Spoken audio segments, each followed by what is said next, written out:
Bugungi kunda odam savdosiga qarshi kurashish dolzarb vazifalardan biri bo'lib qolmoqda. Ayniqsa ayollar va yoshlarni turli aldov va yolg'on va'dalar orqali xorijga olib chiqib, ulardan noqonuniy maqsadlarda foydalanishga urinish holatlariga qarshi keskin choralar ko'rilyapti. Ana shunday jinoiy harakatlarning oldini olish maqsadida Andijon viloyati Ichki ishlar boshqarmasi tezkor qidiruv xizmati hamda Davlat xavfsizlik xizmatining Andijon viloyati bo'yicha boshqarmasi xodimlari hamkorligida navbatdagi tezkor tadbir amalga oshirildi. Aniqlanishicha, 1994-yilda Andijon shahrida tug'ilgan, hozirda Turkiya davlatida yashab kelayotgan ayol 2005-yilda tug'ilgan qizni aldov yo'li bilan Turkiyaga olib ketishga uringan.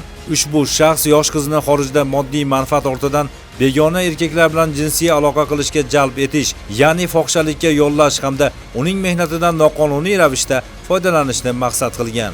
Tezkor tadbir davomida gumonlanuvchi shaxs qizni Cobalt rusumli yo'lovchi avtomashinasida olib ketayotgan vaqtida Bo'ston tumani Navro'z mahallasi hududida to'xtatib qolindi. Huquqni himoya qiluvchi organlar tomonidan vaziyat zudlik bilan nazoratga olinib, jinoiy harakatning oldi olindi. Mazkur holat yuzasidan Bo'ston tumani Ichki ishlar bo'limi huzuridagi tergov guruhi tomonidan O'zbekiston Respublikasi Jinoyat kodeksining 135-moddasi 2-qismi JK bandlari bilan jinoyat ishi qo'zg'atilib, tergov harakatlari olib borilmoqda.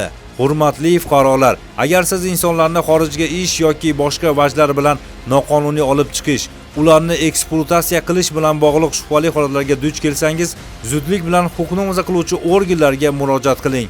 Zero inson qadri va hayoti har qanday manfaatdan ustundir.